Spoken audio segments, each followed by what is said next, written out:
Bonjour et bienvenue, on y est, salut Flavien. Donc bienvenue à ce premier épisode de French Comics Force dans le quartier général pour cet épisode Giant Size de French Comics Force dans une caravane américaine pour tout vous dire, qui nous est aimablement prêté par Stéphane de la Solite. Vous verrez tout ça sur le blog Comics Heroes, je m'inquiète pas, donc on le remercie. Donc bienvenue pour ce premier épisode de French Comics Force. Donc on va peut-être parler déjà de French Comics Force, qu'est-ce que c'est? Ben voilà. Hein, donc c'est à moi. D'abord se présenter aussi. Oui, je vais me présenter. Donc moi je suis Laurent du Comics Heroes, du blog Comics Heroes. Et puis peut-être pour d'autres choses dont on parlera tout à l'heure. Et moi je suis Flavien Black, comme vous savez. Je suis un peu partout, mais je suis surtout représenté par des comics. Ouais, donc Flavien qui est un peu présent sur pas mal de sites, de blogs, mais qui est actif sur un des comics. Ouais, je suis actif sur le forum, partout. Et Flavien que je remercie parce que c'est grâce à lui qu'on a le matériel et qu'on peut concrétiser ce projet. Ce projet qui est French Comics Force, donc qu'est-ce que c'est? Forcément on va parler de French Comics et puis on va essayer aussi de promouvoir tout ce qui est initiative comics en France. Donc forcément on va parler de French Comics, la définition je la laisse à Fabien parce que c'est le plus dur. Alors la French Comics, tout simplement notre définition c'est des comic books au format américain, c'est-à-dire de 24 à 32 pages et dans un format proche du A4 et entièrement réalisé par des Français. Donc, ça c'est la définition pure et dure de ce qu'on appelle French Comics. Voilà, ça c'est une définition non exhaustive, il y a encore tout un débat sur le terme French Comics, oui, tout à fait. Mais ça ne nous regarde pas. Oui, d'ailleurs French Comics, comics français, on parle de ce format que vous voyez là, mais ça peut être aussi le format qui est celui de Captain LSD, qui est du grand format. Quoi qu'il en soit, c'est des auteurs français qui se revendiquent des comic books avec du super-héros ou non dedans, sur des formats qui sont les formats fascicules comics américains, ou TPB avec album relié. Donc voilà, on va parler bien sûr de French Comics, je l'ai dit, on va parler des initiatives. Qu'est-ce que c'est que les initiatives? Qu'est-ce qu'on entend par initiative comics en France? Et ça va être des projets qui sont dans les cartons, qu'on voit fleurir sur le net, ça va être aussi des festivals.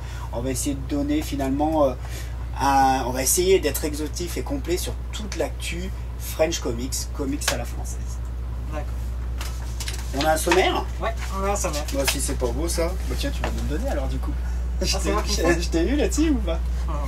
Donc Flavien va nous donner le sommaire. Ok.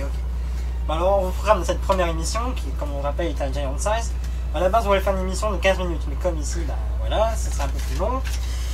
Donc d'abord on va parler des origines des French Comics, c'est-à-dire un historique non exhaustif des projets comics français depuis les années 80.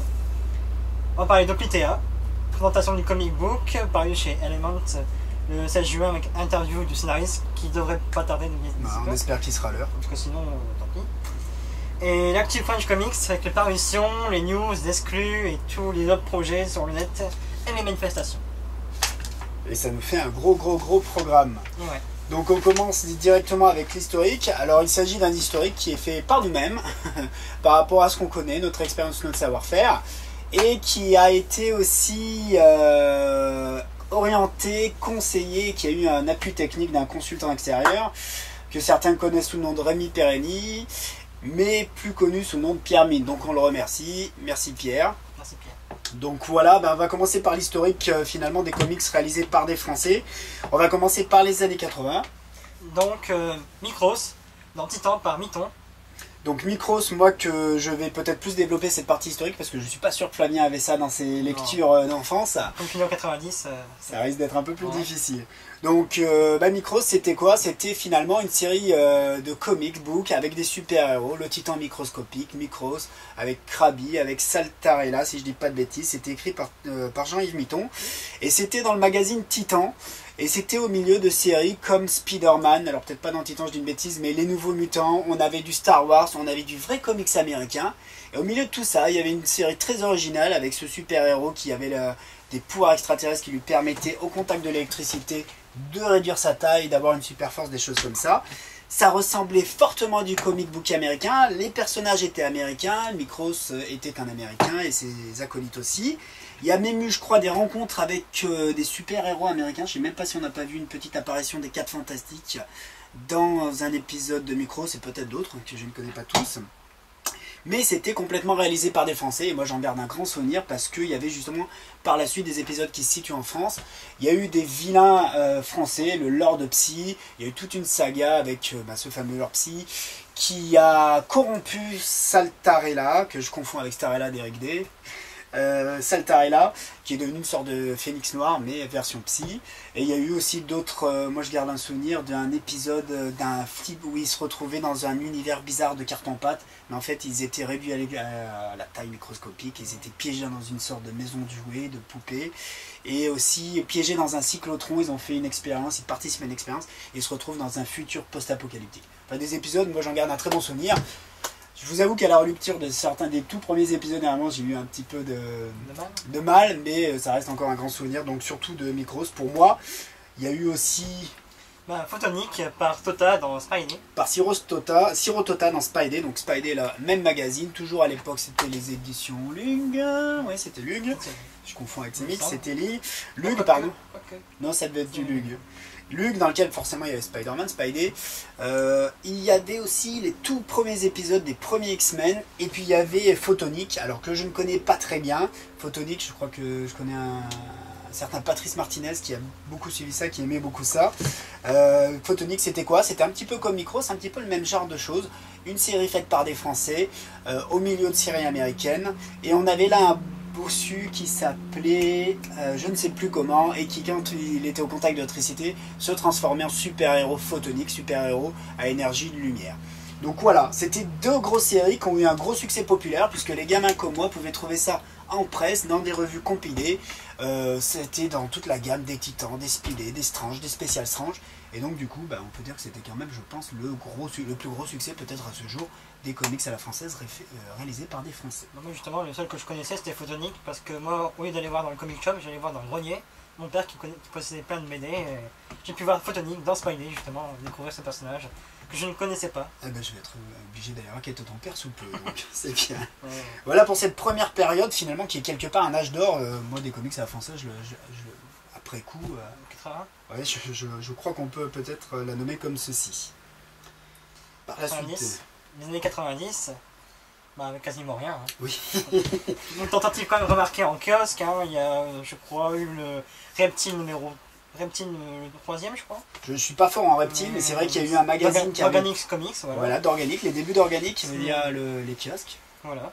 Et il y a eu aussi par contre, il y a eu pas grand chose, mais il y a eu une tentative remarquée. Les Anges Gardiens. Les Anges Gardiens, tout à fait. Dagos. D'Agostino. D'Agostino à l'époque, ouais, voilà. On a vite fait de nommer les frères Dagos. Donc moi j'en parlais un peu parce que j'avais lu ça à l'époque, je sais pas, je devais être collégien ou lycéen, et j'étais tombé sur ceci en kiosque. Je me disais mais qu'est-ce que c'est que ça? C'est pas du Strange, c'est pas du Spécial Strange, je vois pas Spider-Man, rien du tout, donc je me plonge là-dedans et je découvre tout un univers de super-héros à la française avec des Français. Et puis, original, pourquoi? Puisqu'on était dans des concepts assez différents de ce qu'on connaissait, avec des anges, avec de la mythologie qu'on ne retrouvait plus si présente que ça dans les comics à l'époque, avec le versant satanique, des vilains qui venaient un petit peu des enfers, des choses comme ça. Je les ai pas tous lus, moi je suis resté focalisé sur ce numéro, si tu peux le montrer, qui m'a beaucoup plu, puisque moi j'étais... à l'époque, je le suis toujours, j'adore tout ce qui est mythologie grecque. Et on avait l'histoire de... comment il s'appelle? Pas Hyperion, j'ai perdu, je vais vous le retrouver. Hexagone, non, je sais plus. Non, Flavien va me le retrouver d'ailleurs. Qui était en fait Télémaque sur Jupiter, je crois, dans l'espace. Les dieux grecs avaient un nouveau panthéon, et on avait Télémaque, le fils d'Ulysse, qui se voyait conférer des pouvoirs par les différentes divinités grecques, Hercule, ce genre de choses. Donc pour moi, un très très bon souvenir. Et puis on avait, en deuxième partie de cet épisode, une mini-série qui présentait d'autres personnages à la française, avec un personnage qui est Capitaine France. Donc voilà, ils avaient osé, ils l'ont fait, ils ont sorti, je sais pas, je vais le montrer, le Capitaine France, voilà, le pendant de Captain Américain, on vous le remontrera tout à l'heure en image par la suite, ouais. Version France, ils l'ont fait, et donc je pense que quand même ça avait dû marquer les esprits. Donc après, la qualité des comics, l'engouement, beaucoup de choses ont fait, peut-être qu'il y a eu des critiques, en tout cas quoi qu'il en soit, pour moi, c'est le comics français qui a marqué les années 90. Par contre, le succès n'a peut-être pas été rencontré, ça n'a pas pu être poursuivi par la suite. Celui-là, c'est années 99, pas loin. Je sais plus, je sais plus. Puisque derrière, marqué février 2000 pour la sortie numéro 4. Oui, mais janvier 2000, donc tu vois, je dis les années 90, mais il y en avait peut-être eu, parce que je sais qu'il y a eu plusieurs expériences de... Alors là, c'était Artist Comic Book, des frères D'Agostino, mais je pense que ça avait commencé dans les années 90, ce sera peut-être à préciser. D'accord. Qu'est-ce qu'on a eu après ça? Bah, les années 2000, de nouvelles initiatives indépendantes sont en parution en kiosque, pardon, avec Climax et Organic, justement. Donc, qui maintenant, petite précision, qui est ACB, donc Dante aujourd'hui, et Sugar Conga. C'est un studio qui a fait découvrir Nathan Legendre et Philippe Vandal et Marc Lataste. D'accord, ouais. Nathan Legendre que j'avais pu interviewer sur Comics Heroes, que je connais finalement virtuellement, et c'est vrai que c'était des gens intéressants à rencontrer et qui ont travaillé à ce moment-là. D'accord. Voilà. Bon, après, l'année 2000, l'ère du renouveau en kiosque. Avec l'arrivée du Semikverse, Voilà. c'est des choses que tu as connues toi Flavien ou pas, que tu as suivi? Pas trop non plus. Ah bah c'est pour moi, ça tombe bien, parce que moi j'avais adoré ça. Attention, hein. Fred's Comics tente avec Damas un flop. Oui, il y avait eu Adamas, Fred's Comics, alors je sais pas d'où ça sort, moi j'avais peut-être imaginé que c'était en lien avec Organic, mais je dis peut-être une bêtise complètement. Et puis il y avait eu aussi... Bah, l'éditeur Pointe Noire qui tente en librairie et à Fnac, etc., tous les magasins.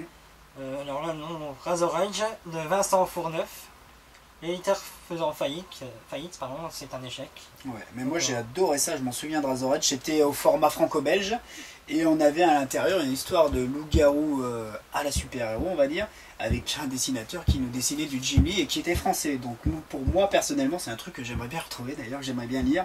Vincent Fourneuf qui maintenant doit d'ailleurs avoir une carrière pro, mais plus dans le franco-belge. Je pense que Pierre Mine est au courant de tout ça et il nous en fera part sur son blog ou ailleurs. Ça sera peut-être le prochain numéro. Mais... Clairement, bah moi j'avais de grands espoirs quand j'avais vu ça, j'avais trouvé ça super, j'avais imaginé qu'il y aurait un numéro 2 et tout, bon ça n'a pas été le cas. Et puis bah, dans les années 2000,